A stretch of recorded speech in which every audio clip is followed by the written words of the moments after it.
Moi, je peux ajouter quelque chose, s'il vous plaît? Juste une information.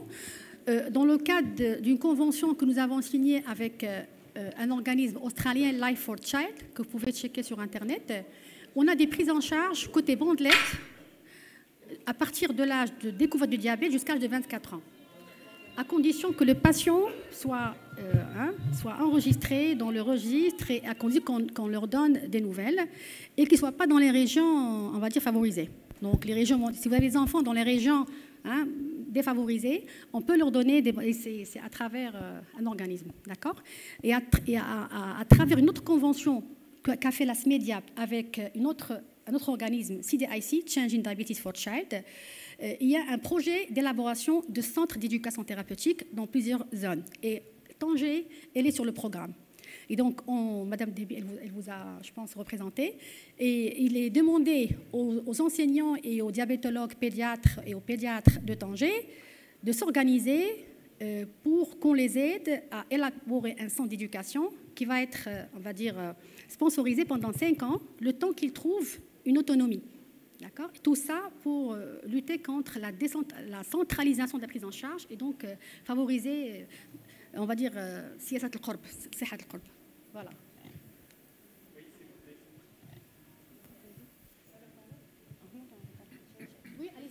Bonsoir. Bonsoir.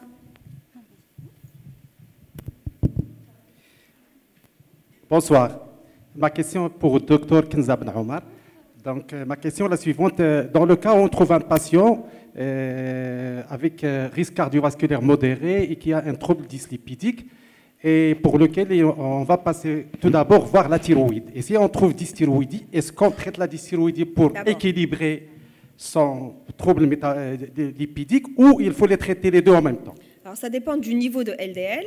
Mais par exemple, une patiente comme, je sais pas, la patiente qui avait aucun risque cardiovasculaire pour laquelle le niveau de LDL était en dessous de 1,16 et où vous trouvez une dysthyroïdie avec une TSH élevée, vous traitez d'abord l'hypothyroïdie et on refait une TSH et donc un niveau de LDL 2 mois après. Et si jamais le LDL est dans l'objectif, c'est pas la peine de traiter. Si par contre le niveau de LDL est plus élevé, là, on peut associer les deux. Mais d'abord traiter en cas d'hypothyroïdie, parce qu'on a beaucoup de patientes qui ont des hypothyroïdies avec secondairement des hypercholestérolémies. Ma question, c'est pour le Dr Ben Omar. C'est quand arrêter les statines? L'apparition d'une myalgie doit nous inciter à faire ça? Ou bien est-ce qu'il faut aller bilanter et arrêter?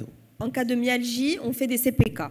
Si les CPK sont à 6 fois plus de la normale, on doit arrêter la statine. Si on a des CPK plus de 6 fois la normale. Si on a des CPK entre 3 et 6 fois la normale et que le patient a un niveau de risque cardiovasculaire ou en prévention secondaire, on maintient la statine et on voit si on peut changer la molécule.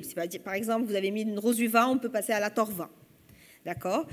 Si par contre on est à moins de 3 fois la normale, là on n'a pas besoin d'arrêter, on change peut-être la molécule parce qu'il y a des myalgies qui sont dépendantes de la statine. Donc vraiment ça dépend du niveau de CPK et si jamais il y a un niveau de risque cardiovasculaire élevé.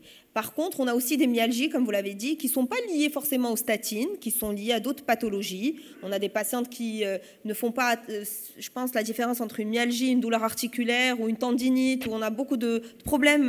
Là, il faut vraiment aller jusqu'au bout pour éviter que le patient croie que c'est la statine, en fait, qui a été responsable de ces effets secondaires.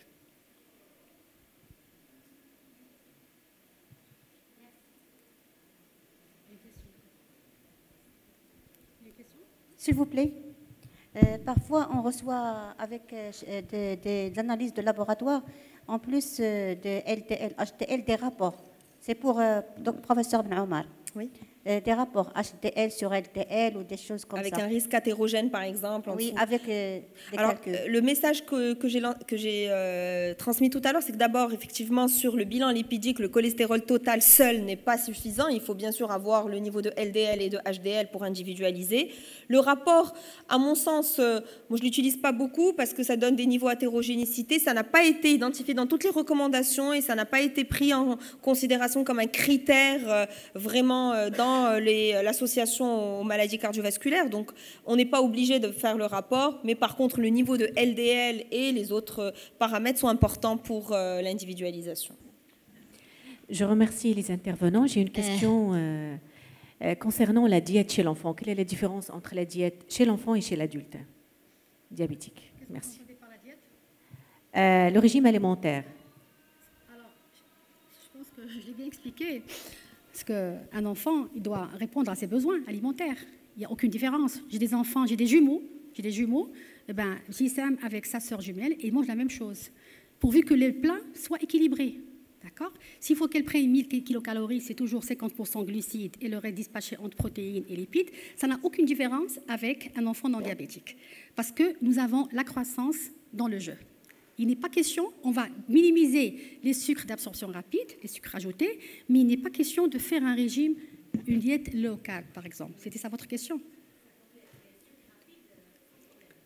Oui, en fonction, vous avez un plat équilibré. Qu'est-ce qu'il va contenir? Il va contenir un féculent, il va contenir des fruits, des légumes, d'accord, crudités, il va contenir un fruit. Ben, s'il a envie de prendre une banane, eh ben, la banane mélangée avec les protéines et avec le pain, on va la compter et on va calculer. S'il a envie de faire un anniversaire, vous pensez qu'on va les priver de gâteau? Non, jamais de la vie. Après, on va gérer, on diminue le féculent parce qu'il y aura un gâteau qui va faire le dessert et on augmente la dose d'insuline. Mais ce n'est pas tous les jours qu'il prend les gâteaux, vous voyez ce que je veux dire? Et donc, mais ce qu'il faut bannir, c'est les sucres cachés, par exemple les chips. Il ne faut pas prendre des chips entre les repas. Donc il y a une différence entre un régime alimentaire et un repas équilibré. Donc nous, quand on les met sous régime, ce n'est pas un régime, on leur dit que c'est une hygiène alimentaire. Ils vont manger, c'est à la famille de changer d'habitude. D'accord? Voilà, et donc c'est la même chose. Oui? Personnellement, au début, ça ne me dérange pas. Parce que quand je fais de l'IF, un café sucré, ça contient combien le sucre? C'est 5 grammes. Si c'est un enfant, 600 carb ratio, c'est une unité qui brûle 25 grammes. Vous pensez que le 5 grammes va faire la différence? Non. Après, on va l'enlever progressivement. Vous voyez? Donc, ça ne fait pas...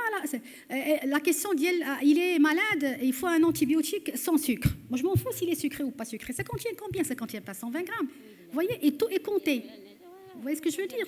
Et surtout, il faut insister sur un repas équilibré, se faire plaisir de temps en temps, parce que, attention, les mamans, toutes les mamans, elles ont cette expérience. Les mamans qui cachent l'alimentation et qui privent l'enfant, après, c'est des restrictions cognitives, c'est des troubles de comportement alimentaire, ils cachent derrière le lit, au-dessous du lit, c'est comme une addiction. Vous voyez ce que je veux dire? Et donc, moi, je leur dis, non, on va manger d'habitude, sauf qu'on va corriger les erreurs, un repas équilibré, on fait de l'éducation avec l'enfant, on lui apprend ce que c'est qu'un repas équilibré, c'est quoi un plat équilibré.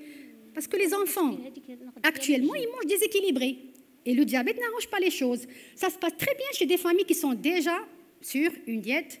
Vous voyez ce que je veux dire? Et donc, chez l'enfant, on ne parle pas de régime, on parle d'une alimentation équilibrée.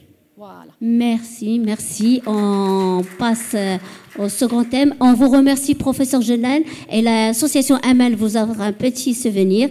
On vous remercie aussi, docteur Amine Raja, aussi, on vous offre un petit geste de l'association Amal. On vous remercie pour votre participation.